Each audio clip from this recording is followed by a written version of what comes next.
Tentoonstelling Het Beeld en het Beeldseigene in de Grote Kerk, ja. Hier staan we bij het dissie, werd ons penningmeesteresse Geke. Nou, het bezietenboek zoals Gerry de Jong in de Beeldse Post staat, klaarlooit voor de bezoekers. Het is vandaag 2 oktober, de laatste dag, en we hebben tot nu toe 850 bezoekers gehad. Dat, zoals het nou staat, binnen de kaarten aan zijn op.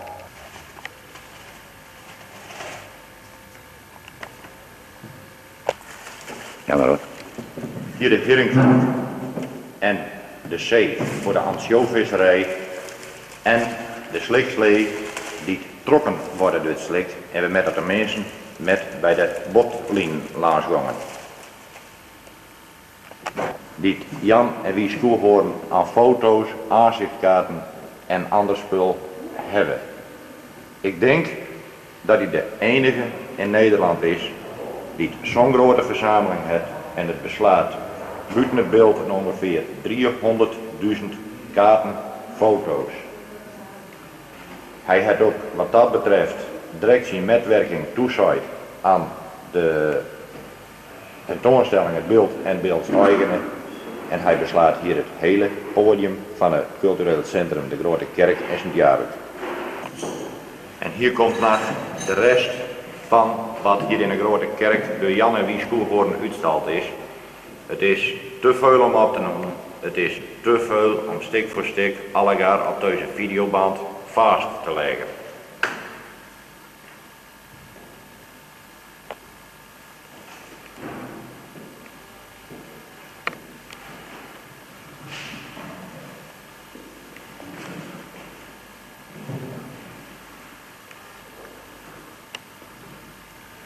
Ja. En draai je vandaag die grote beeldse vlag die van het cultureel centrum de Grote Kerk in Sint-Jabek gaat. Al veel vandaag niet zo veel langer dan weer vlakste. Hier ben we bij een paar miniaturen, een dorsrol, dit we zien de ruimte die we hier hadden, blij binnen dat we een miniatuur beschikbaar kregen, hè? En niet in groot, want anders had de ruimte te klein geweest. Een miniatuur hooiwagen, wat ook een wonder van techniek is, op hemzelf beschouwd. En dat vreemde ding wat je hem daar ziet, dat is een dorslamp. En ik wil graag uitleggen hoe die werkt, maar het is een zelfdenkende. Hij kan nooit een vlam in het raadolievat slaan, want de kous wordt oorklemd door een steek ijzer. En de vlam dooft vanzelf, zouden ze hem vergeten. Ja. Zodat je hem weten, heeft er een tichelwerk op het beeld staan, bij oude ziel. Hier zie je de producten van dat tichelwerk. Dakpan, baksteen en het allermooiste wat erbij loopt, daarachteraan de houten mallen werd de pan in vormd worden en de steenvorm werd de steen in vormd worden. Er loopt ook een steen bij uit 1615, er loopt een steen bij met W&K Habirma, oude Beeldzeil. En er loopt een andere steen bij die het volgens mij van voor 1600 dateert. Hier staan we bij de vitrine met de suikerijtegels in liggen. Een onderkant en een bovenkant. De voorste is de bovenkant. Die is uit de Schierhuisplaats gekomen hier in Sint-Jabek, werd een suikerij eerst waar.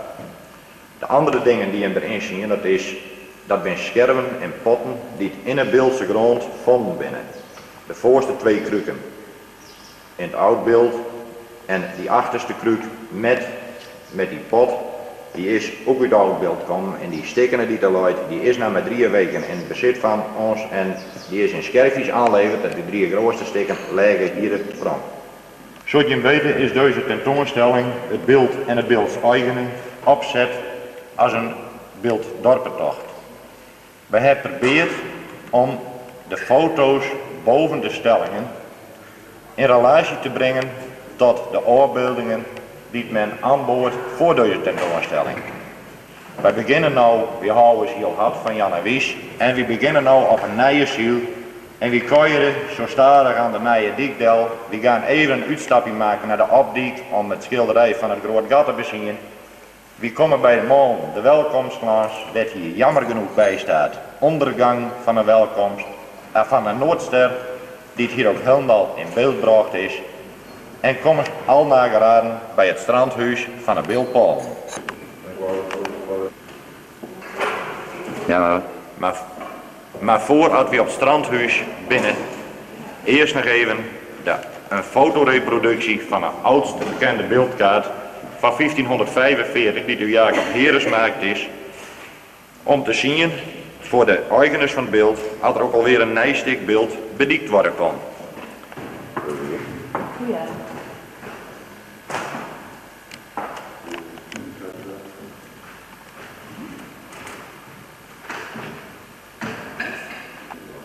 jammer. Zoals we zeiden ben we nou de nieuwe die langs gaan en door de Westhoek komen. En nu zien we de Westhoek even vanuit de nieuwe weg. Met een notificatie van verkoop van beeldlanden in 1751. De schoolhuizen van Dirk Reitsma en van onbekende kunstenaar de Spitsroeren. We binnen Oude Diek langs gaan, het Rood Paardel. En ik ben via vrouw Buurstermolen aanland bij het café en vrouw Buurt. Ik kan je niet zeggen, had er toen al de Groene Papegaai heette, maar dit café met deurreed is de weg en daar staat nou het café de Groene Papegaai. Via de beraden Kikkert en vrouw Buurt gaan we richting Blikvaart. Vlak bij de Blikvaart keren we ons nog even om en zien we om naar vrouw Buurt. Wat is het wijd, de Zuidhoek? Wat is het kaal? Zei het me vreemd, maar wat is het mooi. Dus in Tannebuurster Zuidhoek ben we via de Zuiderdiek, wat nou de Hemmermaweg heet, aanland in een Warmoestraat, wat toen nog Zuid-Eend was, in Sint-Tanne. En de mensen wouden kennelijk graag op een kiek, want ze staan allegaar te poseren. Ja. Een schilderij van een gezicht in het bos. Die staat hier bij de eerste bocht die het zuid aanbuigt, als je over het bossenpad het bos ingaan. Dus een Huisterweg tussen Sint-Tanne en Oude Diek in. Hierover bestaat verschil van mening in welke richting had het schilderij bezien worden moet. Ons mening is richting Oude Diek, de andere meningen binnen richting vrouw Buurt.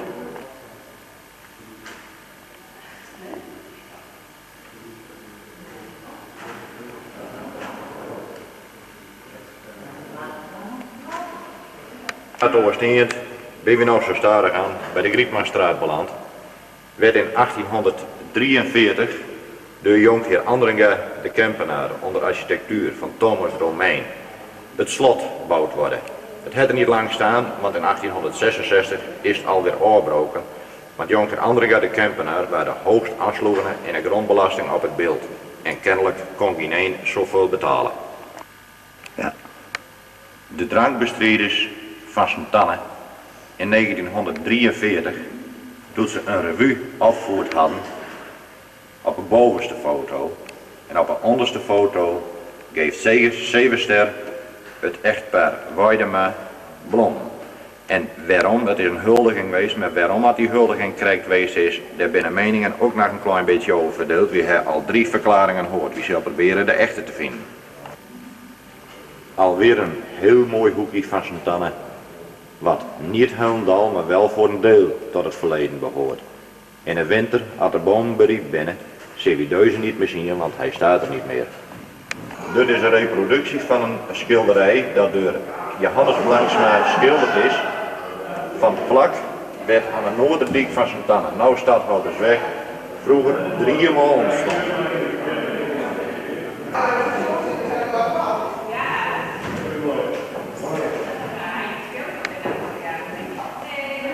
Hier staan we bij de Kolk in Sint-Tanne en zoals je hem zien kennen, geeft dat een beeld van hoe de vaart vroeger de dorplier, die in 1950 dichtgemaakt is.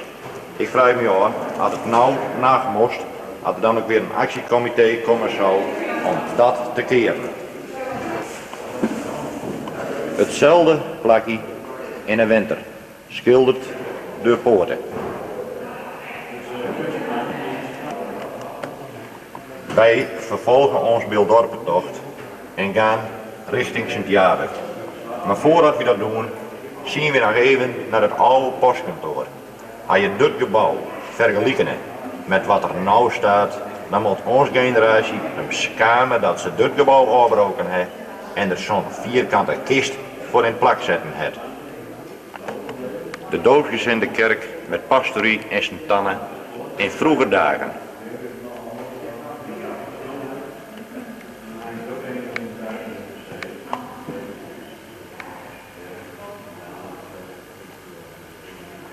Nou ga ik die foto's laten hoor. Wij lopen zo verder de Statenwegdel, de vroegere Westerdiek van Sint-Anne en komen zo stadig aan het hoekje dat er nou zo uitziet, maar wat vroeger dit gezicht gaf met de man de welkomst die in 1881 de Delft is. Gerrits had wel eens in de Beeldse Post geschreven, sic transit gloria mundi, zo vergaat 's werelds roem. We zijn nu in Sint-Jabek aanland en we gaan even stilstaan bij de schierhuisplaats op de hoek van het kanaal Oostinget en Sint-Jabek.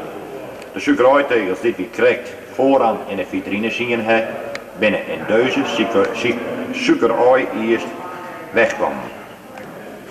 Hier staan we bij de grote kerk, het cultureel centrum in Sint-Jabek, een schaalmodel. F. Jansen uit Stienjes het hem maakt en als je hem goed beschouwt, dan heb je grote bewondering voor die man dat hij de ding van lucifershoutjes op deze manier zo maakt het. Het is een kwestie van geduld en liefde geweest om dit te maken. Hier Titia Lont haar impressie over het ontstaan van het beeld. Op een linkerplaat zie je de slikken en het schorm. Op een middelste beginnen de kwelders te komen en in de diek ook al aanwezig. En op een meest rechtse beginnen de graanvelden te groeien en te bloeien. De rooiplum staan er in de bollepiesen en de tweede diek en de gebouwen. Hij is modern, maar hij hoorde beslist op deze tentoonstelling thuis. Je hebt hiermee een hele kleine indruk gekregen van de tentoonstelling, het beeld en het beeld eigene. Er was veel meer te zien. 3 uren waren te kort om het te bezien en er zijn al mensen geweest die ben hier voor de derde keer geweest. Dus altijd voor herhaling vatbaar en een oudheidkamer moet er komen.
Maak mij aan van steen fabriek is verbrand. Wij hebben een hok. En het hok is dat komt over de vaart. Bij ons. Nou, maar dit is nee, dat hoort bij de plaats. En dat is 49, 49 branden daarop. En daar wordt nog materiaal op. Net kennen. Ja. Nee, maar dat hoeft niet. 18 Bartse en Kees Heskemeerman.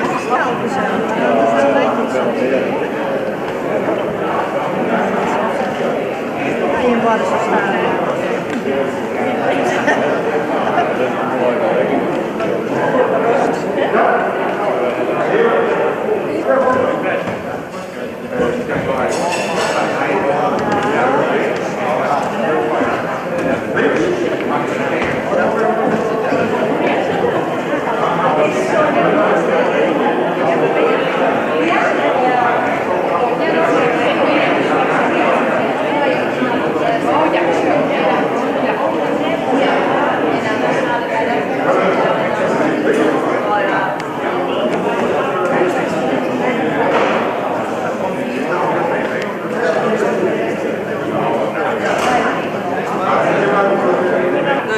Ja.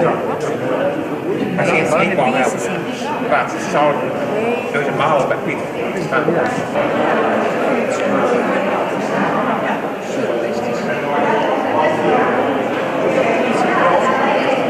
Vanuit de dak zien.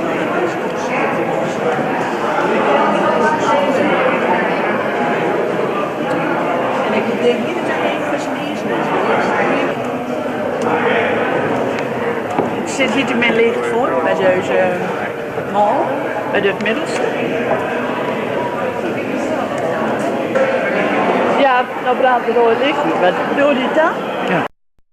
Dat heeft hij toch niet.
And that old bridge is broken down, was signed by a young man, Moses, and that is now all away, all is all gone. There's nothing left. 12th century? Yes. This one is from the 20th century. 20th century. 20th century. That's about the Yes. new one. But this one, oh, you translated for Zacharias.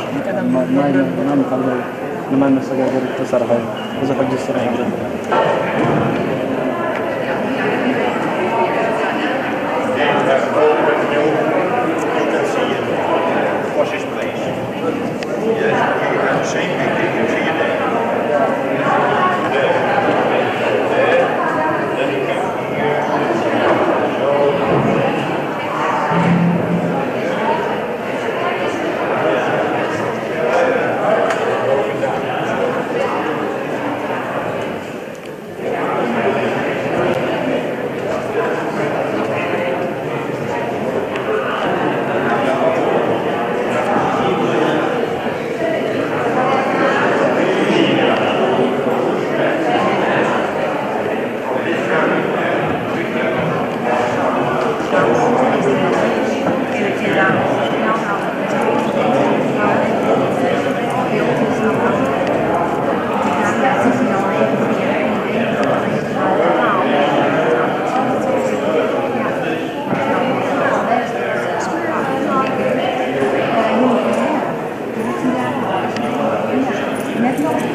Die brengt het in beweging.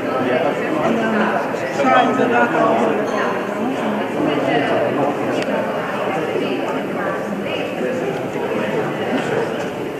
There you see, Het is waar. by 20 April 1758, 1761. En deze stel wat het is. Wezen But this thing is from Niet van de kerkenaar, maar ja, kitchen, volgens mij yes. heel later de Kitchen, huis. central kitchen, to hebben make we het al food for people. And I can remember that I got there.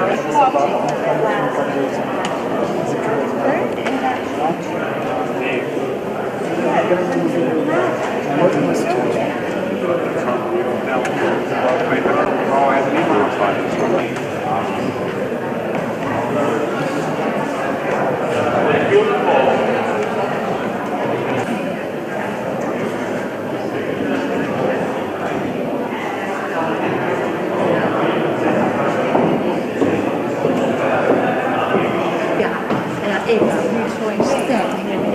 Nee.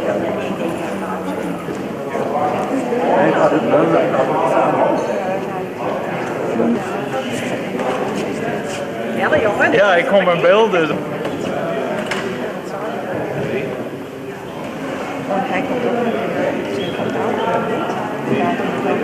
die mensen. Nou, je ziet ze komt een keer, zie je? Ja.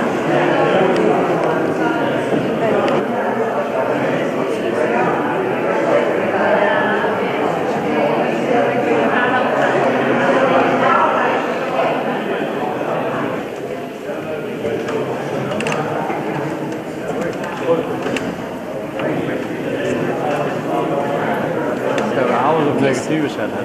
Hele 160 meter Ja, ja. foto. Nou, van deze niet aan. Maar de altaar en die had u van me gekregen. En dat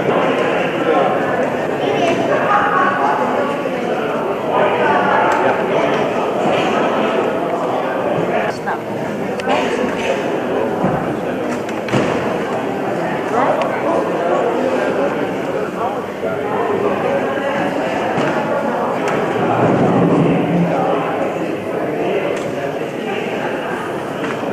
Dan worden de mensen die nemen de foto af.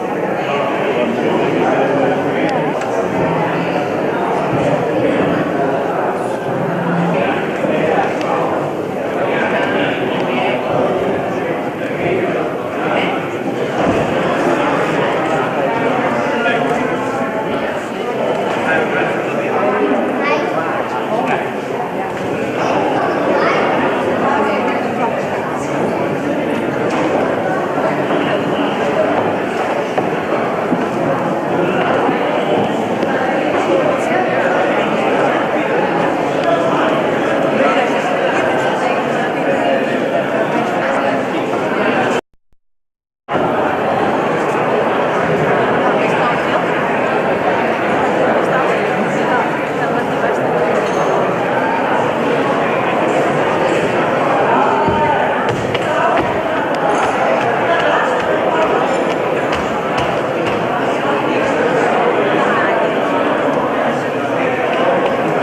Je moet nou slapen erin.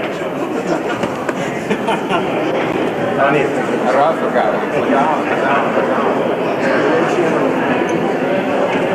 Wat is dat voor een?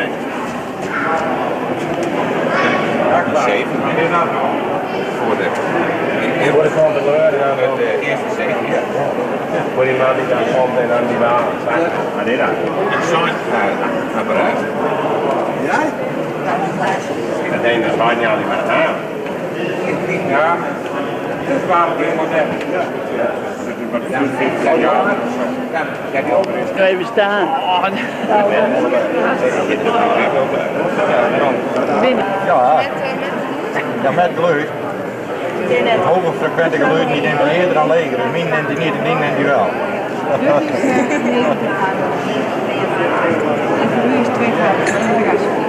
zie je weer.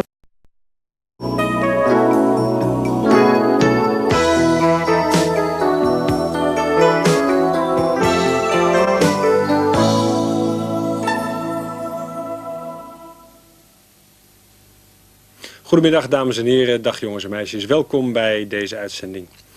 Vanmiddag een programma bestemd voor de hoogste groepen van het basisonderwijs en voor de brugklas.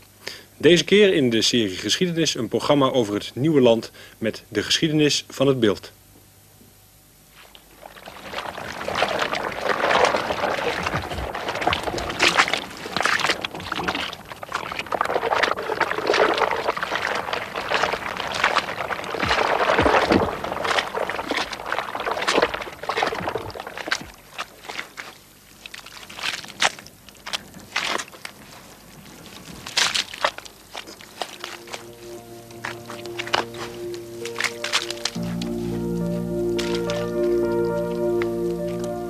Ik loop hier op het bodem van een oude Middelzee. Een vreemd idee dat op het plak dat ik nou wortels wierd, ongeveer 5 eeuwen geleden een vissersboot uit Belgium zijn ankerfalen liet. Om achter meer ligusterstruiken zijn fuken overboord te zetten. Of zijn netten uit te gooien in mijn bloed met schapenblommen. Dat hering, bot en putenhals zwommen. Een gedicht over een gebied dat in het noorden van Friesland luidt. Het beeld.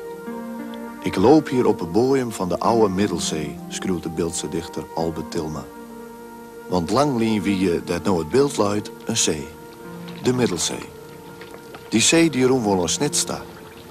Maar staat er gewoon water ondieper en slibben die Middelzee dicht.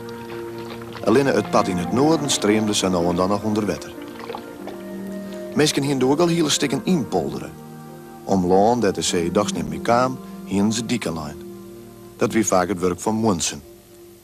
Zo om 1500 hinnen lijn er dieken om het grootste pad van die zee. En nu komen we met de uiteindelijke afsluiting van de Middelzee beginnen. Buwalde, hoe mag ik me dat nou voorstellen? Omstreeks 1500, hoe laat het land er hier doorheen? Nou, nu hadden we hier aan de linkerkant het droge land liggen. Want het is wel inpolderd in 1500 of 1505. Maar voor die tijd lagen er al hele grote stukken van de Middelzee droog. De monniken van de kloosters uit Minneska en Haarlem, die hadden al hele stukken land die goed omhoog komen waren door het aanslikken van de Middelzee, hadden ze wat beschermde kaardieken. En die worden dan ook wel bebouwd. Een kaardiek, dat is een soort zomerdiekje, niet al te hoog, maar het gaf een redelijke bescherming tegen het water. Aan de andere kant, daar lag de Zeenaag. Weliswaar waren dat ook al aardig opgehoogd, maar officieel lag de zee dus niet. Samat het eruit, Jona, dat Nijloon. Modder en sliek, ongeveerd door het water van de zee. Eens maken de zee dus Nijloon.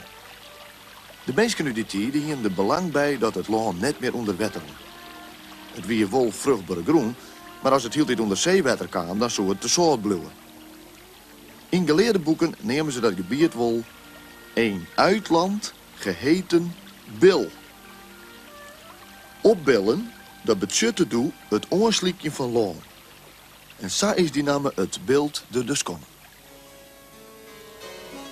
Om 1500 heen kreeg de hertog van Saxen Friesland. Zijn zoon, Georg van Saxen, die nam het besluit om die grote kweldervelden in het noorden van Friesland in te dikken. De Zuid-Hollandse heren Floris, Jacob en Dirk van Wijngaarden en Thomas Beukelaar die begonnen in 1505 met het werk. Er waard een dik online van 12 kilometer lang. En een jaar later wie er ook leer. Doet het vanzelfs 1 keer beschermd werd in het zeewater. Toen ben ze begonnen met de percelen aan te leggen. Toen moesten de sloten groeven worden. Als je de kaart van het beeld bekijkt, dan kun je ook heel duidelijk zien dat de meeste percelen land hoekig binnen, haaks binnen. Maar wat het meest opvalt is dat de dieken allegaar haaks binnen. De middelweg, dat waren de eerste, nou ja, zeg maar de eerste reet, de eerste modderreet door het beeld heen. Dat is een lange rechte dik, oost-west. En haaks erop staan al die dieken van de zeedik naar het zuiden toe. En dat is allegaar haaks. Dus daaraan kun je zien dat het inderdaad een jonge polder is. Boeren konden stikken van het Nijelaan hieren. Pachten, zat het hiet. Op Tjerkedwarren en Stedspoorten in Holland waren biljetten aanplakt. Er waren pachters voor het beeld vregen. Zo kwamen de Hollandse boeren naar deze streek. Net zo vol is het. De Van Wijngaardens hadden een proto-laan oer. Maar nou nog kerst een strijdnaam zien dat er een proto-Hollanders west hebben in het beeld.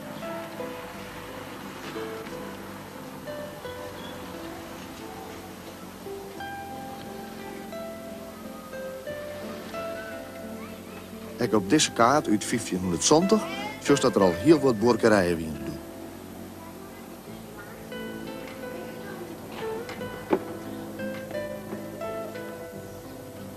Nou jongens en meisjes, je zit allemaal klaar en ik dacht ook wel dat je er een beetje zin aan hadden. En Hollandse invloeden kist ik nog een oren dingen hier. Ik dacht dat we eens even met elkaar over hebben moesten wat je hem de afgelopen dagen eigenlijk alle gedaan hebben. Want ik dacht dat we vast en zeker wel een heel soort beleefd hebben. Of niet, Jitske? Wij zijn zondag naar de Grote Wiel geweest. Dat is buiten Leeuwarden. En daar liggen 2 zielbootjes van ons. En ik speelde daar kun je ook nog wel andere dingen. Dan waren we daar en daarvoor een huis waren een boom. En er zaten allemaal kastanjes in. Dus ze zaten we met hoog en zo. Toen heb ik 6 gewonnen.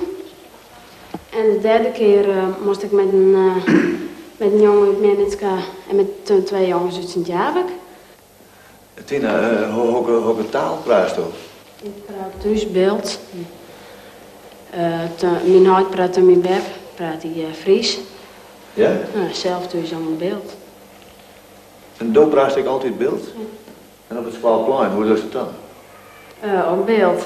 Ja? Ja. Als nou Karel tjen kost, hè? En dan praat maar Karel. De Karel praat Hollands, hè? Ja, dat praat ik wel Hollands, maar... Dan praat je dan Hollands, of niet? Ja. Waarom doe je dat? Ik weet het niet. Nee? Nee. En nou, ik praat nou Fries, en waarom praat je net Fries met mij? Tja, omdat ik dat niet zo goed ken. Nee? Nee.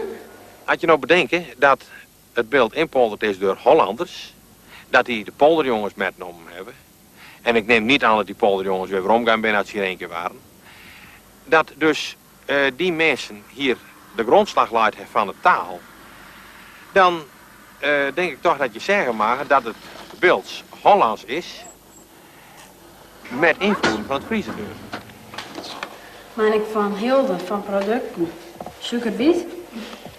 Ja. En siepels. Nee. Nee? Ja.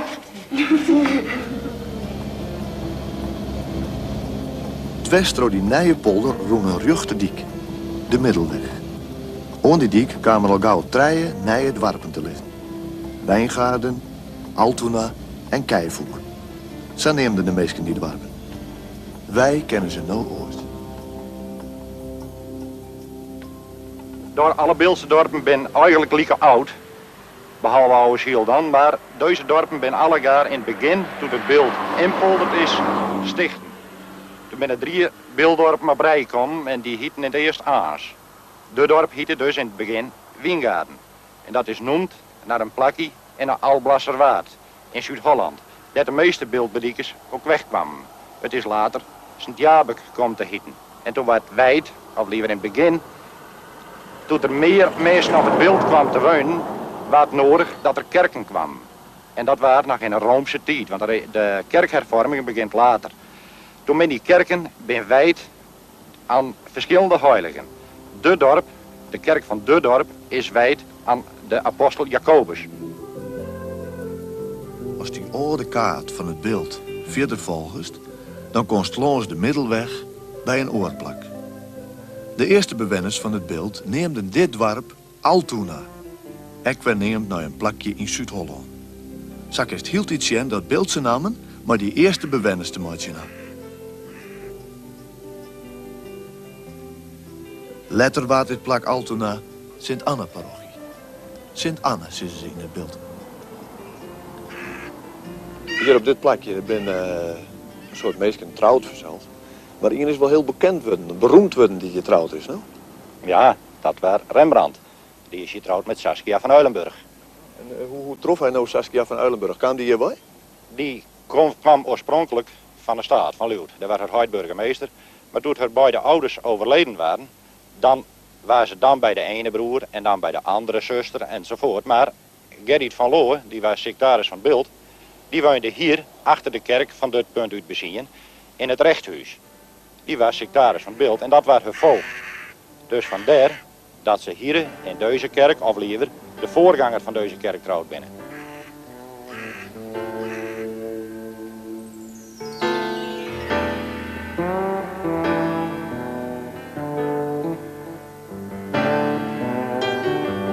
Kijfhoek heet het plakje, no? Vroeger. Ja, het heette Kijfhoek. Het heet nou Vrouw Buurt. En dat was vroeger onze lieve vrouwenparochie. Hoe die erin komen is, weet ik niet. Maar het is wijd, dus de kerk waar wijd aan Maria, de mem van Jezus. En niet naar Meervrouwlie. Maar inderdaad, voorheen heet het Kijfhoek.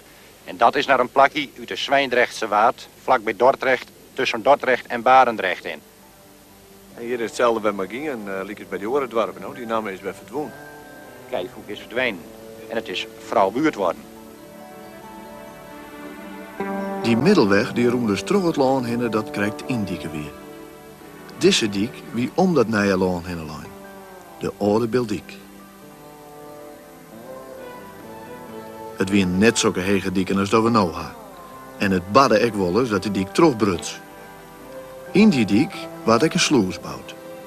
Een ziel, zeggen ze hier. Daarom heet dit plakje ik oude ziel. Of oude beeldziel.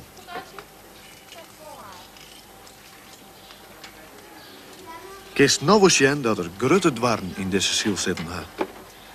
Het water van het Oudland, dat moest naar de zee komen kennen. Maar het water van de zee ook moest keerd worden kennen. Dus zaten de deuren in. Daarom was een ziel in die dik al. Ja. Daarom mochten we besluiten. En bij Stwarm waar, had je wat plaats van waarbij een timmerman een grote rol speelde? Ja. Als ik bij storm weer ging, uiteraard die deuren dicht. Dat goed hoog water was. En toen was het zokstorm weer en toen stond er zoveel water dat de kans groot was dat de deuren het niet houden zouden. En toen was hier dan een timmerman, Krelens Anes, en die gaf opdracht om een huis te slopen dat hier vlakbij de sluis stond. En daarmee dat puin versterkten ze de deuren aan de achterkant, zodat die deuren niet deurslaan konden naar binnen toe. En toen hebben ze op die manier het water keren kunnen. En toen hebben ze een feest gehouden hier. Op een bodem van de sluis, ze hadden verzeild met beschoeiing, ze eigenlijk dichtzet. En op een bodem van die sluis, daar hebben ze een feest gehad, een kinderfeest. Meester van Albada, die zong daar met de kinders versies. Om niet te vergeten dat ze aan een ramp ontkomen waren hier.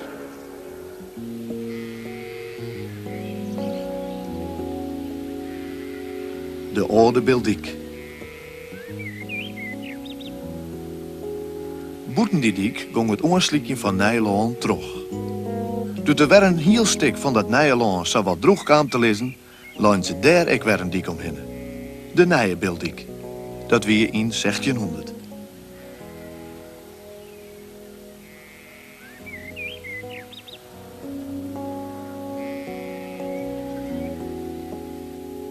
Maar dat oorslikje ging terug en zo'n 100 jaar later was er weer een stuk Middelzee indieken. In 1515 lijnen ze hier de Poldik aan. En in 1554 is er een eindje verderop Nog een dik komen. En zak kreeg het beeld stadig onder de vorm die het nou had. Kist vanuit een vleentuig die dieke nog mooi lezen zien. Zo, dit is de oude beeldijk.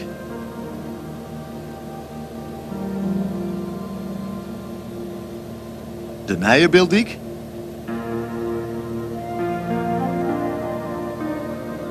En de laatste die dit online is.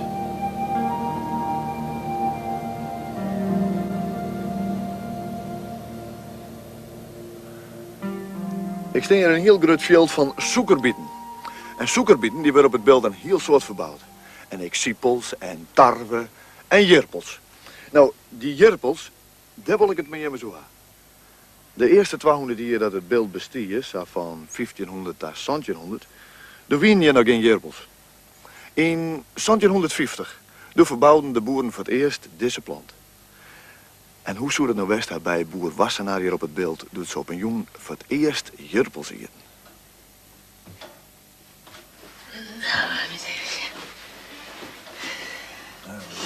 Nou. Nou, Allo. Er komt nij eten op tafel. Nog nooit in haar leven hadden bij een jerpels aan. Jerpels, dat is om alleen wat voor rieke leur. Zou dit eten dan lekkerder wijzen als Jette en Bienne? Ja, deze?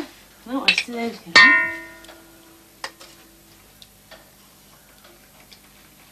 Dat is toch al die skill. Ja. Je hebt net dacht dat dit zou... Dat is dan lekker weer. Hè? Ja.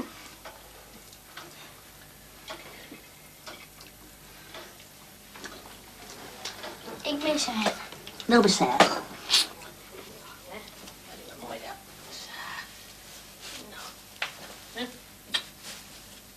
Nou, het warme jerpelmeel zoes je erbij waar je in een diepe sliep. En dreamen van dat nuivere eten, dat toch wel lekker smaken.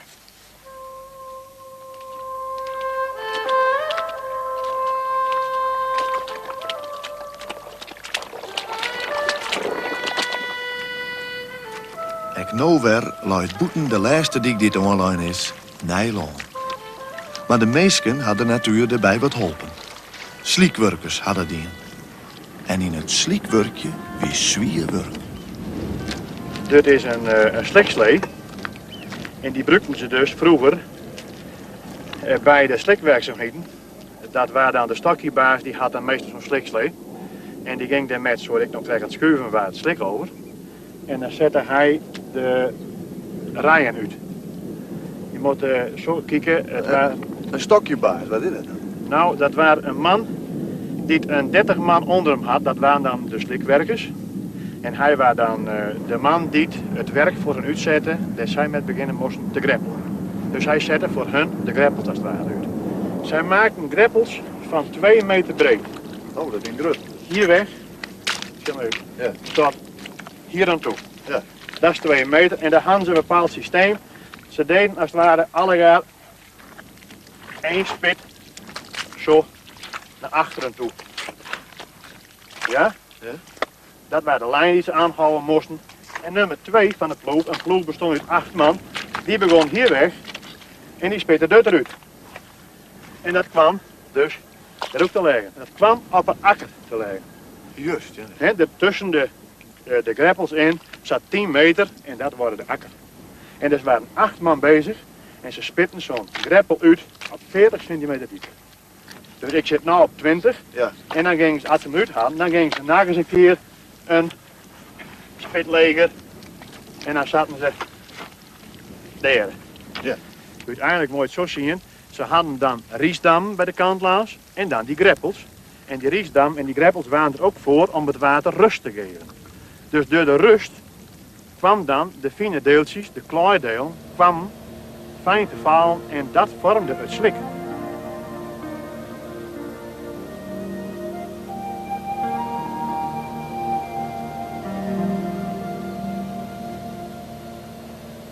Dus we kunnen eigenlijk wel ondernemen dat Oersafel hier, met bij nou stenen, dat er ik alle keer gas komen zoeken. Ja, dat is de bedoeling al. En dat kun je hier ook wel zien, want de laatste jaren is alleen de deltabouw bezig met als het ware landaanwinning. Door de greppels er steeds uit te halen en die over het land te gooien. Maar dat is niet meer om grond te krijgen. De winst van grond niet meer, maar het is meer om de natuur. Voor de vogeltjes en dat spullen. Ja. Dat was toen in die tijd niet zo. Landaanwinning was echt om grond te creëren voor landbouw en voor veeteelt. Daar was het voor. Er is geen landhonger meer. Dus er is geen verlet van landbouwgrond op dat moment. Maar ik zou me voorstellen kunnen dat ze over 5 jaar ontzettend veel verlet hebben van 4000 hectare grond. Dat het natuurlijk de moeite niet is om daar nou even een dik achter te leggen. Dat, hè? Maar goed, op het ogenblik ben de natuurmensen er zo mee bezig. En die keren dat op. En misschien ook wel goed. En daar zitten nou de vogels in zo'n verhaal? Daar zitten nou de vogels.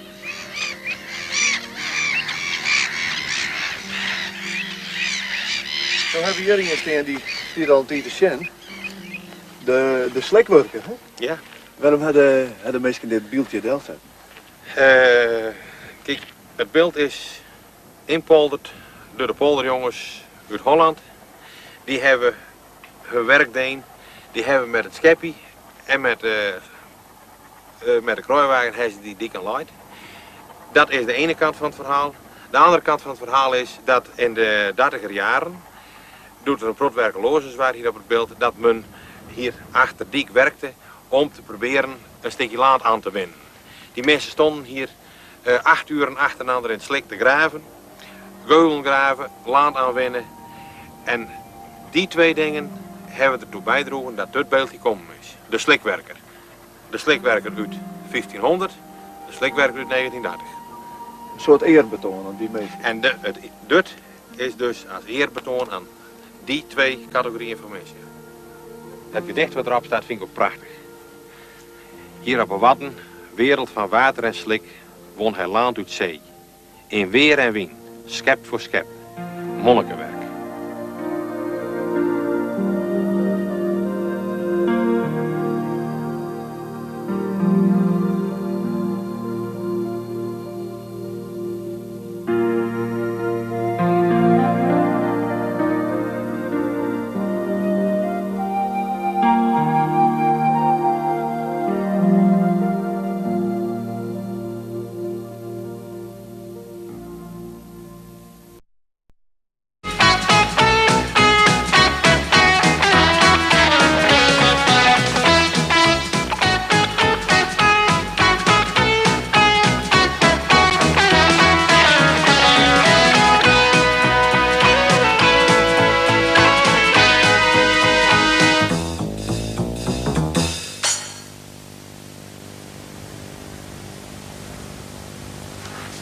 Opa. Opa. Ja, Lot. Grote familie. Ja. Weet je nou ook bijvoorbeeld van al die mensen waar ze woonden en wat ze aten en hoe ze leefden en wat voor beroep ze hadden en hoeveel kinderen? Niet op de boeken leunen, alsjeblieft. Nee, dat weet ik niet, want dat interesseert mij weinig. Het gaat mij om de afkomst. Kom, een stamboom gaat over afkomst. Kom kijken. Kijk, Lot, een stamboom. Ja. En aan de wortel van de stamboom sta jij, mijn enige kleinkind. En dan je ouders en je grootouders. Oh ja, daar sta je. Dat ben ik en je overgrootouders. Zoals een stamboom nu eenmaal in elkaar zit. Ja. Hé, maar deze 2 mensen, dat zijn toch ook weer kinderen van andere mensen? Waarom staan die er niet op? Dat zijn natuurlijk, iedereen is kinderen van andere mensen. Daar ben ik gewoon nog helemaal niet aan toegekomen. Dat is een heel groot werk. Snap je het? Ja. Goed zo. Hé, opa, maar hoe leefden kinderen nou vroeger? Of weet je dat ook niet? Kinderen zijn niet interessant. En vroeger hielden ouders zelfs niet van kinderen. En ik zal je proberen uit te leggen waarom. Toevallig, een paar weken geleden, heb ik een dagboek in handen gehad en gelezen van een voorvader van ons, Dirk Janszoon. Ja. Die woonde in Sint-Anna-parochie in Het Bild. Ah ja, dat is bij Utrecht, hè? Dat is niet bij Utrecht, dat is de Bild. Dit is Het Bild. Oh. Een streek, nu een gemeente hier in Noordwest-Friesland.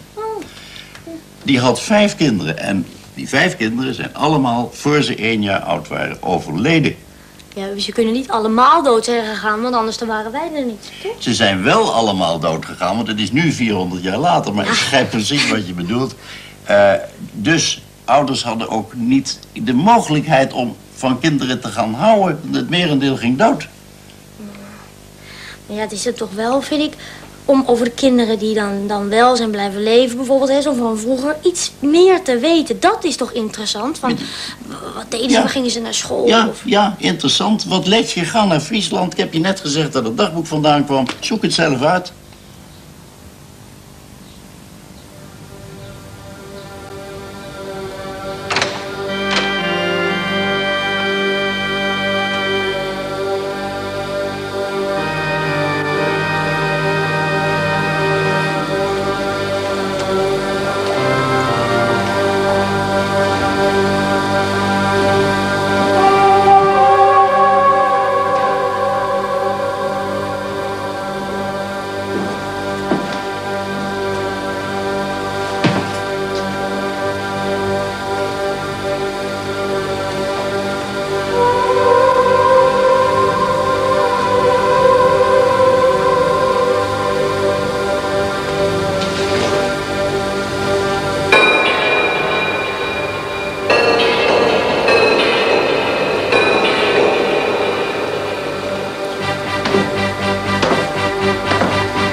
We bevinden ons hier nou in de grafkelder. Deze grafkelder is al gebouwd in 1609, gewoon als familiegrafkelder van de familie Walta. Nou, dan spreken ze dus ook altijd van de mummies van Wiewert. Nou, in wezen zijn dit geen mummies, dit zijn dus geconserveerde lichamen. Hart, longen, ingewanden, alles zit er ook nog in. Ze zijn ook niet gebalsemd. Als we nou eens konden vinden hoe dit mogelijk was. Hallo opa, dit is het allereerste verslag van mijn onderzoek. En het is meteen goed begonnen, want ik heb 3 mensen ontmoet. En die hebben Dirk Jansen misschien wel een hand gegeven of zo. Want ze leefden in precies dezelfde tijd als hij. Leuk, hè?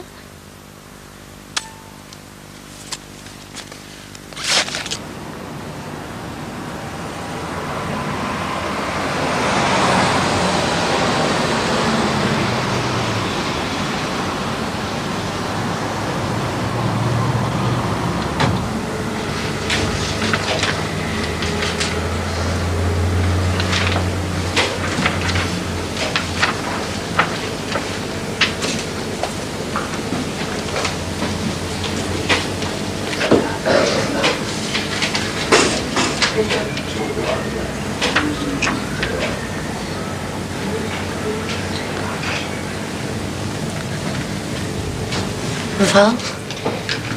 Ja. Ik kom je dit maar terugbrengen, want ik kan het helemaal niet lezen, dus hij heeft geen zin. We zullen eens even kijken. Ja, dat is inderdaad een moeilijk handschrift. Dat heb je met dat 17e-eeuwse schrift. Ja, ik kan er helemaal geen wijsheid van. Heeft u wel eens een cursus oud schrift gevolgd? Nee. Dat was misschien wel wat voor u, als het u interesseert. Want dan kunt u het misschien wel lezen. Oh, ja. En verder kan ik u nog aanraden om naar de Friese Academie te gaan. Dat is hier vlakbij. Oh.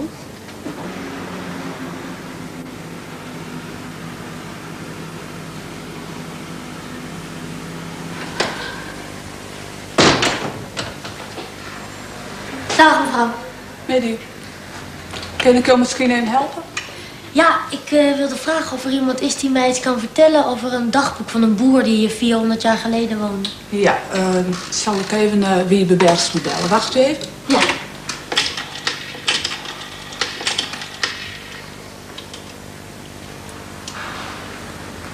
Ja, Wiebe, hier is een mevrouw die wil het weten over een dagboek van een boer die het 400 jaar lang leeft heeft. Nou, zo, dit is nou dat dagboek van die Dirk Jansen. Ja, maar dat is een hele ander. Ah, dan heeft mijn opa waarschijnlijk deze gelezen, want ik had die hele oude. Ja, dat kan ik echt helemaal niet lezen. Oh nee, maar dit is een tekstuitjefte. Dus die tekst van Dries, die is zo'n haast die is hier uit, jong. Oh, ik zag dat je een Fries versteert, nou niet, maar verder in het Hollands. Ja. Ja, dit is nou dat dagboek dus van die Dirk Jansen. Dat is een heel bijzonder boek waar je als historicus echt heel vrolijk van kunt worden. Want dat is nou dus een bron waarin een boer gewoon schrijft over wat hij doet. Dus hij beschrijft de opbrengst van het land, wat een koe kost. Hij beschrijft het weer, hij schrijft over de pest bijvoorbeeld. Dat op 1 dag 255 mensen doodgaan in Sint-Anna-parochie. Hij beschrijft muizenplagen, overstromingen. Of hij beschrijft Hoe hij naar de kermis gaat in Sint-Jacobi-parochie, dat hij daar een lilliputter ziet. Nou, dat soort dingen schrijft hij Dirk Janszoon op. Hij beschrijft het sterfbed van zijn vrouw. En zijn kinderen? En bijvoorbeeld ook schrijft hij het een en ander over zijn kinderen. Alleen dat is wel, ja, nou stel je mij wel een lastige vraag. Want een dagboek is natuurlijk een heel bijzonder soort bron. Het is een heel apart soort boek eigenlijk waar je op verschillende manieren naar kunt kijken.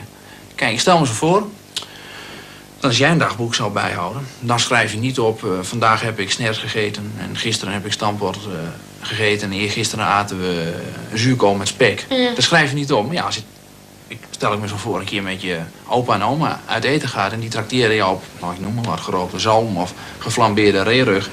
Dat je dat dan s'avonds wel in je dagboek opschrijft. En ja, nou is het probleem natuurlijk, als over 100 jaar mensen willen weten wat aten nou die Nederlanders in de jaren 80 van de 20e eeuw, dan zoeken ze bronnen, net zoals wij nu dit dagboek gebruiken.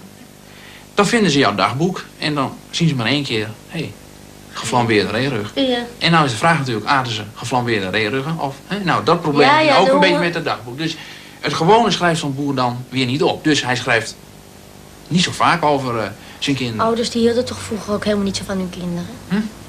Wie heeft je dat verteld? Mijn opa. Nou ja, dat is met permissie eigenlijk apenkool en volstrekte onzin. Je kunt ook heel vaak lezen bij historici ook, die dan maar rustig beweren dat de ouders niet van hun kinderen zouden hebben gehouden. En dan, die gedachte die is dan zo ontstaan. Kijk, de trieste werkelijkheid in die 16e en 17e eeuw is dat heel veel kinderen inderdaad stierven meestal al voor hun eerste levensjaar. Dus pak je die dagboek van Dirk Janszoon, dan zul je inderdaad zien dat de 5 kinderen uit zijn eerste huwelijk, die zijn alle 5 gestorven voordat ze 3 maanden oud waren. En nu hebben de mensen een idee opgevat, kijk, die kinderen die stierven zo vaak en er gingen zoveel kinderen dood dat mensen zouden aan gewend zijn. En dat waag ik nou te betwijfelen. Je pakt nog eens die dagboek en daar kun je eigenlijk geen genoeg van krijgen als historie van dat dagboek. En je slaat dan eens die passage op waarin hij het tweede huwelijk beschrijft. Dan beschrijft hij hoe zijn vrouw bevalt van een kind, 13 pond, heeft het zelf gewogen. En dan beschrijft hij liefdevol hoe dat kind opgroeit. En dan beschrijft hij op een bepaald moment dat Jan, want zo heet hij, Jan is nog een jaar, bijna is een jaar. Ja. En dan kan het jongetje al lopen en dan rent hij onder de boerderij. En dan is hij trots en dan merk je gewoon, je hoeft er helemaal geen historicus voor te zijn. Je merkt gewoon, hier is nou een man aan het worden, een vader die van zijn kinderen heeft gehouden. En dan is hij zo blij dat het jongetje al kan rennen en dan maakt hij een balspel. En dan zie je gewoon, je ziet het jongetje dan eigenlijk zo op bij die boerderij met die ballen spelen. Dus ja, die mensen die beweren dat ouders niet van hun kinderen hebben gehouden, die verkopen een apenkool. Oh ja. En is eigenlijk meer over die Jan bekend dan dat kind? Zeker. Dirk Janszoon zelf die schrijft af en toe een paar keer over hem in dit dagboek. Er zijn nog andere bronnen ook. Er is bijvoorbeeld, als Jan doodgaat, is er een inventarislijst gemaakt. Dus het is een hele inboedel, maar ja, dan is hij al lang dood natuurlijk. Ja, dan is is heel die oud. al Dus oud, over ja. zijn kind zijn kan ik je niet zo heel veel vertellen. Ik denk dat je dan het beste toch bij de heer Buwalda te raden kunt gaan.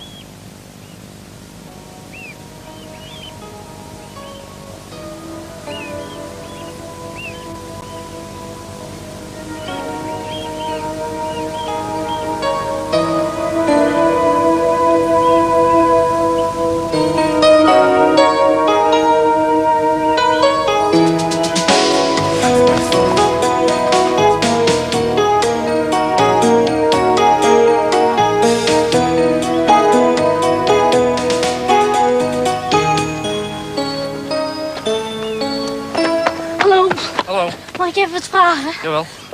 Ik ben op zoek naar de oude Beeldse dijk. Oude Beldijk. Ja, weet jij waar dat is? Ja, dat is verderop. Oh. Wie zoek je? Ja, meneer Buwalda. Oh, dat is 1092. Oh. Ja. Stap maar op. Stap maar op. Oh, te gek. Kan ik daar gaan zitten zo? Ja hoor. Oh.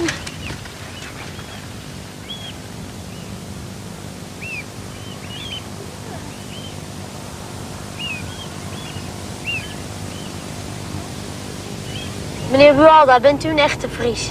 Nee, ik ben geen echte Fries. Ik ben een Bilkert. En een Bilkert is natuurlijk een Fries omdat hij in Friesland woont. Ja. Maar een Bilkert woont op het Bilt. En het Bilt is een apart stukje Friesland wat heel nauw verwant is met Holland. En deze dijk waar we nu rijden, dat is zeg maar de laatste afsluiting van de Middelzee die nou in de jaren 1200, 1300 diep in Friesland doordrong. Ja. Toen was links en rechts toen nog zee.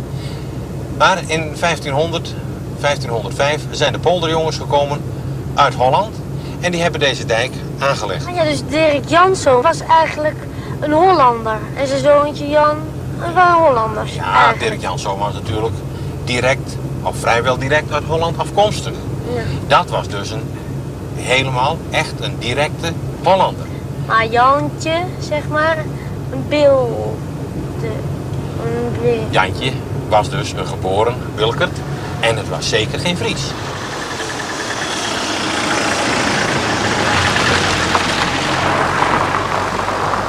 Ja, en dit is nou de boerderij waarin ze woonden? Nee, niet dezelfde boerderij. Maar het is wel de plek waar ze woonden. Oh, wel de plek? Ja. Maar een andere boerderij gebouwd Ja. natuurlijk. En was die ook zo groot vroeger? Ja, hij was ook zo groot.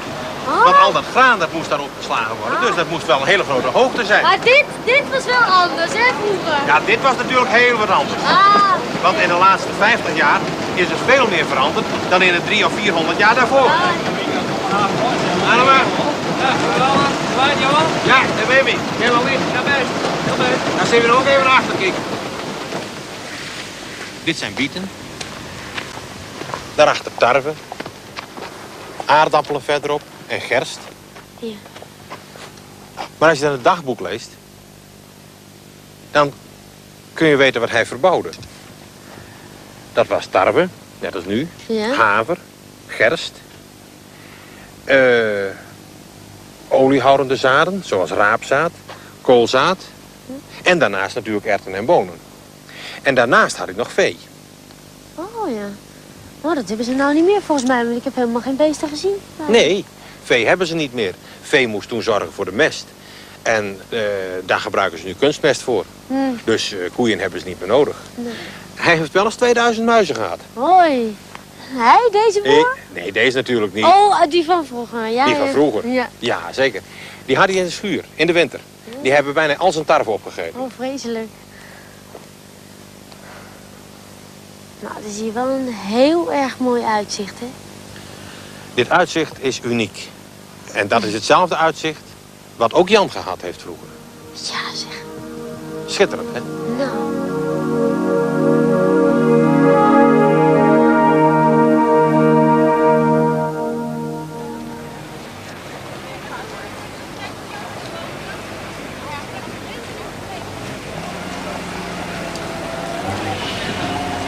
Opa, ik ben in Amsterdam en nou zijn er nog 2 dingen die ik moet weten.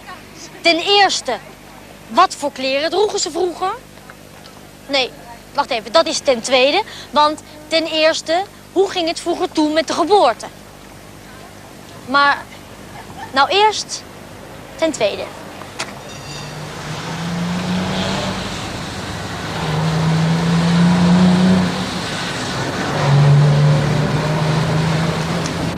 Zo, dat is nog de studiecollectie. Je mag overal naar kijken, maar niet aankomen. Nee. Het is helemaal gebruikt worden in het museum. Alles Zo, gesloten? we gaan. Ja, dat moet wel.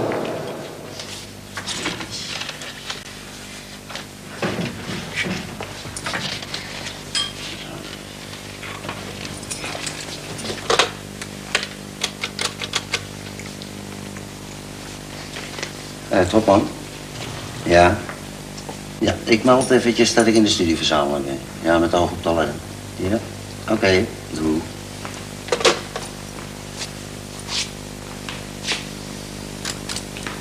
Lieve kleindochter, hier volgt een bericht van je opa. Ik heb toch maar het een en ander voor je uitgezocht. Hoe gingen kinderen vroeger gekleed? Dat weet niemand precies. Kijk naar het laatste schilderij rechts. Dit is de familie Leeuw. Kijk goed naar het kleine meisje midden in het schilderij links. Zie je dat rare hoedje? Dat heet een valhoedje. Kleine kinderen droegen vroeger zo'n hoedje zodat ze hun hoofd niet pijn zouden doen als ze vielen. Een soort ouderwetse bromfietshelm. Het volgende schilderij is nog een voorbeeld van een valhoed. Het is een portret van Isaac Parker. zijn echtgenote Justina en hun zoontje. Ja, je hoort het goed. Dit schepsel is een jongen en toch droeg hij een rok. Vroeger droegen jongens tot ze een jaar of 7 waren rokken. Zo ook deze jongen met de donkere hoed, hoewel sommigen zeggen dat het juist een meisje is. De kunstkenners weten het zelf dus niet. Rechtsboven hangt een schilderij uit 1631 en toen het in 1900 door het Rijksmuseum werd aangekocht, dachten ze dat er een meisje op stond afgebeeld. Maar het is een jongen. Dat weten ze nu zeker. Je ziet dat hij een bal en een stok vasthoudt. Het is een kolfspel. Dat is een oud spel dat vroeger uitsluitend door jongens gespeeld werd. En daarom weten we dat dit een hij is en niet een zij. Maar nergens hebben kunnen vinden wat voor kleding onze Jan Dirkszoon droeg. Helaas is dat niet bekend. Boeren uit het beeld lieten zich niet afbeelden, zoals al die rijke mensen die je op deze schilderijen ziet. Ja? Hey Lot. Hoi. Hoi. Even tijd? Ja, kom binnen. Ik heb de hele ochtend spreekuur gedaan. Ja. Ik heb net even pauze, dus het komt heel goed uit. Ah, mooi. Hoe is het met je? Ja, goed. Hartstikke goed. Jou ook? Ja. Hé, want ik kom niet alleen voor de gezelligheid, maar ik kom voor onderzoek. Onderzoek? Ben je zwanger dan? Nee, joh. Nee, gelukkig niet.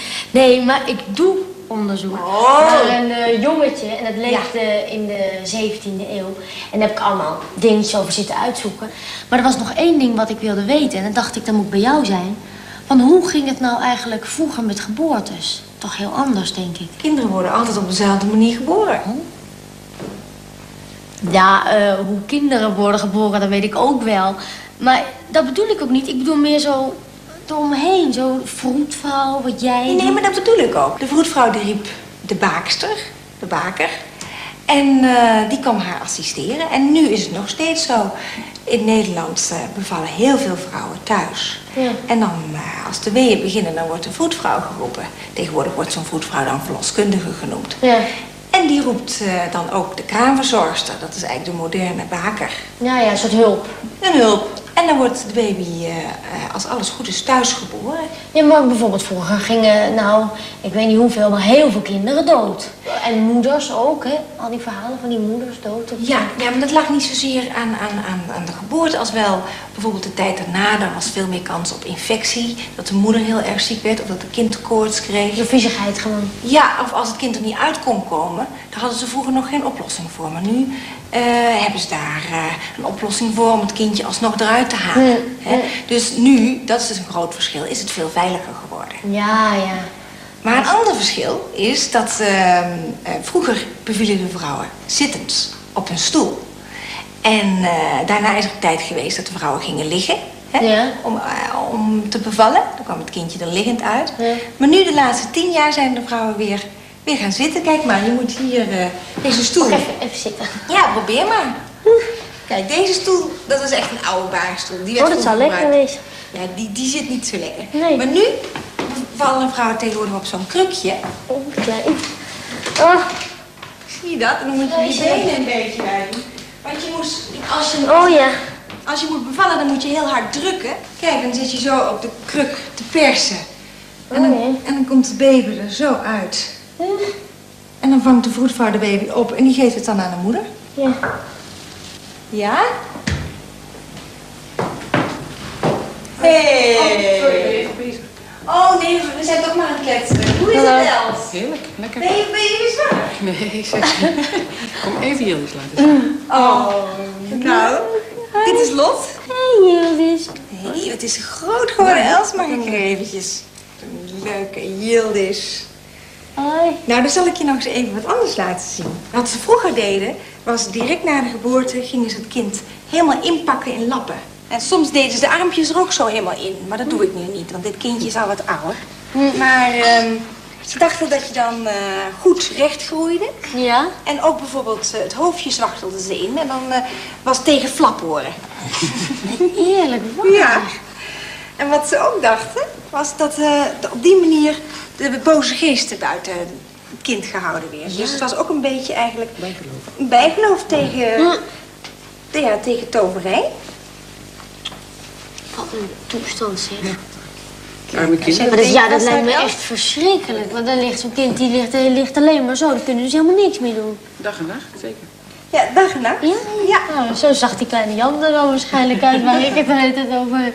Hé, ja. Nee, zo'n beetje als die kleine Jan, helemaal ingepakt. Valt er nog mee. Alleen de armen moeten er nog in. Ja. Had ik maar een tijdmachine. Wie was je opa, opa, opa? Wie was je opa, opa, opa? Wie was je opa, opa, opa? Een koninklijke kroon? Ja, het een politieautootje. Oh, dat kon toen niet zien. Ik wat van Lego deed. Dat waren niet te kraaien. Dus vond ik wel wat op een... weet ik niet. Zo'n autootje heb ik onderweg. Maar hier is ook een met een helm. Oh, maar daar hadden we ook heen. Dus. Die hadden we niet, ja. Ja. En Jan hem heeft niet. Ja. Hier, wat lekker licht. Stop. Nog kijk. Tanja, die heeft Lego.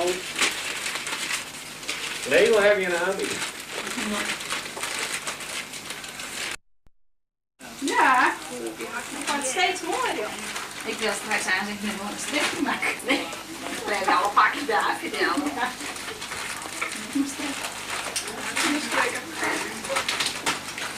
Je strekt alles. Ik strek alles.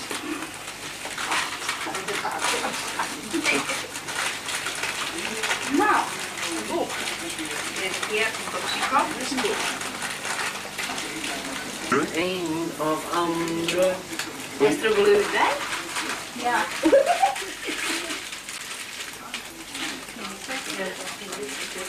Ja, dat weet je nog. Dat wordt iets.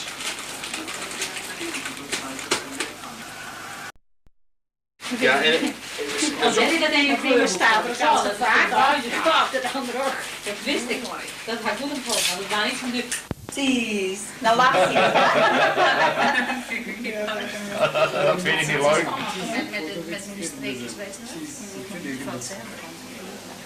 Dus Joker, hast het al een briefje lezen? Ja. Bedankt. Heb je hem dan niet al? That you have seen the pictures. That big thing. Zet je ook in? Ja, waarom hoor? Waarom thee doen? Oh ja, oh, dat is nou. Dat zit nou apart.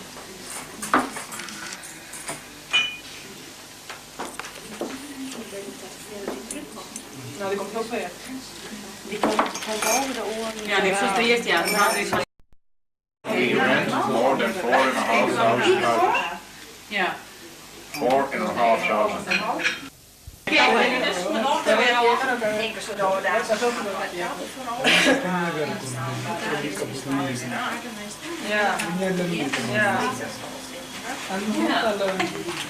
Wat? De cape nou denk ik. Nee, die zit er aan. Dat is de deur. Ik moet niet nek op. Nee. Ja, we zijn er klaar van de grote Die veuk was er al. En die loopt boven. Zo. Mooi nekje, hè? Dus ja. Zie nou ja, het laatste Nee, wat doen we dan? Ja.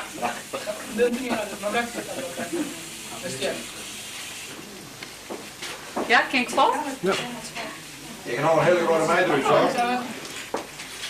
Hier komt een haarspeltje bij mij ten nu. En mijn haar. Nee, ik al ophangen. Zou het nou wel niet al lang worden? Had je nog ja? Wat een rare beurt. Ja. Wat is er eigenlijk vertellen? Dat is goed Engels, niet? Een abstract schilderij of zo. Ja. Een abstract painting. Ja, die dacht ik aan is. Moses, that painting on the wall, that means nothing. No. Ja. The painter says so. Just the yellow. Yes, yes, colors, yes. Knowledge. The yellow colors. Yeah. Wij hebben een internationale Sinterklaas, dat hoor je wel. Nee, hier heb ik Nee, wat heb jij nou? Daar heb ik make-up zitten. Hier. Oh, de mooie zwarte piet. Nou, Piet. Ik ben bril. Ik Dit is bril Piet. Dit is bril Piet. Alleen ik zie meteen nog niet zoveel met de andere.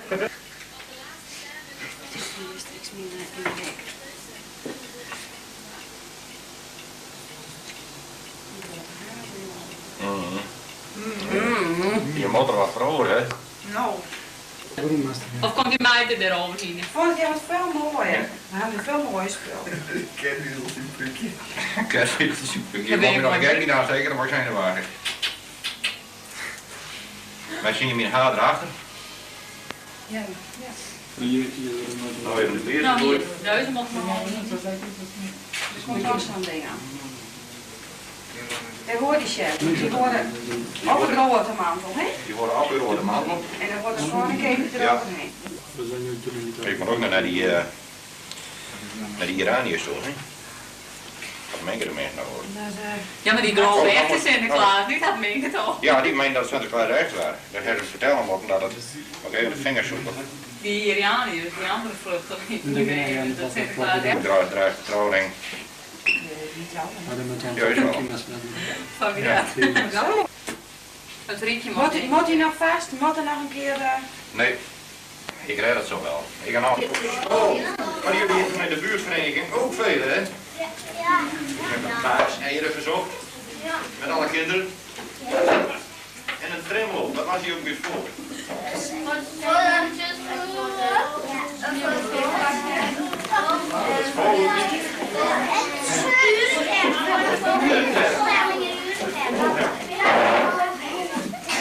Voor de vogeltjes. En jullie zien dat ik er 2 fietsen meegebracht. Eén schrijfpiet, en die heeft me nou maar 2 fietsen gegeven voor jullie, maar normaal schrijft hij zo. Ik heb van de voetbal nu de regel van. Normaal schrijft hij zo. Kijk. Ja. Allemaal. Oh nee! Dat is een heel ander Sinterklaaslied.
Ja?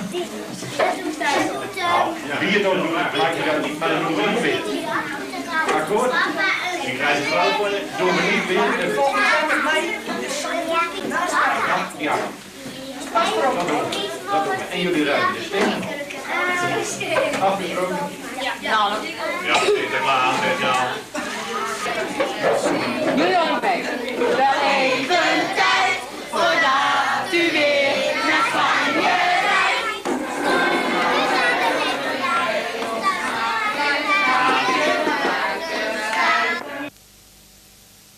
We springen en we zijn zo blij, want er zijn 2 stoute kinderen bij. En we zingen en we springen en we zijn zo blij, want er zijn 2 stoute kinderen bij.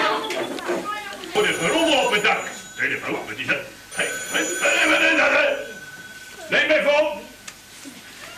Dat is Zwarte Piet. Is dat Zwarte Piet? Ja. Waarom wel Zwarte Piet? Je ziet toch wel dat ik hier bezig ben? Maar ik hoorde deze boef rommelen, dacht ik. Nee, want ik hoorde gerommel op het dak. Zijn jullie wel eens een beetje bang dan? Nee. Nou, ik ben bang dat het een boef geweest is. Nee? Nou, oké, dan maak ik me geen zorgen. Dan maak ik me geen zorgen. Oké, nou, Katrijn die ligt natuurlijk al onder de wol. Even kijken, Sinterklaas komt meestal hier binnen. En dan moet ik hier de kelderkast in. En dan ligt het allemaal klaar. Er zitten allemaal kindjes naar ons te kijken. Maar dat is toch leuk? Ja, zouden die kindjes ook een mooi liedje voor Sinterklaas willen zingen? Ja, kinderen. Ja, oh, dat is een heel mooi kind. Komt de stoomboel. Nee? Nou, Nou, dan kun je er niet meer door. Nou, kijk, kan ik het pakje even niet liggen? Oh, wacht even, ik zag ergens stro liggen. Ik ga het niet liggen bij die stro. Even kijken. Hé, zo. Ik heb het even bij de stro neergelegd en dan ga ik de stro nog even aan het paard geven. Want dat vindt hij zo lekker voor onderweg. Dus, even naar het paard brengen. Oh, ik moest ook zo lang wachten tot de centje klaar waren. Eens kijken. Waar heeft hij dat pakje voor Jantje verstopt? Zeg kinderen, weten jullie ongeveer waar hij het pakje heeft verstopt? Oh, dan moet ik toch zo lang zoeken. Toe, help me nou eens even. Ik ben er al zo zielig. Ik krijg toch nooit wat van de Sint. Oh, ik ga toch zelf maar eens zoeken. Hier bij die schoorsteen. Zo, cadeautje gebleven. Mijn cadeautje. Ik heb geen cadeau. En het stro is wel weg. Waar is nou mijn cadeautje? Ik ben nog niet zo stout geweest. Het is dat die van de vaai. Dat is al aan de hand, Jantje. Nou, ik wil van de kinderen weten waar mijn cadeautje is gebleven.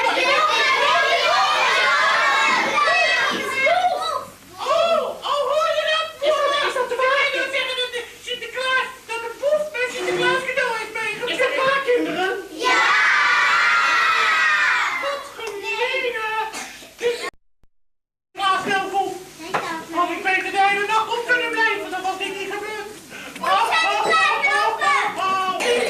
Maar ik heb gisteravond zo'n mooi voor u gezongen, ja hè. En ik dacht dat u het vergeten was. Maar ik hoop dat de kinderen dat de boefie was geweest. Zo. Dat is niet zo ver. Maar wees gerust, Jan. Het is wat een fiets. Ja, ik hoop dat het gauw.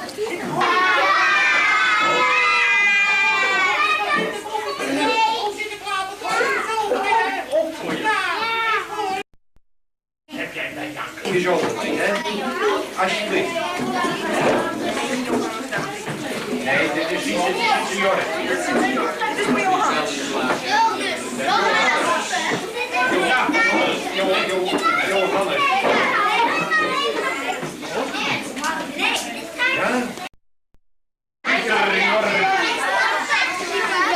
Kijk eens, Piet. Ik denk dat het een hele platte voetbal voor jou is. Ja? Veel plezier. Pierre.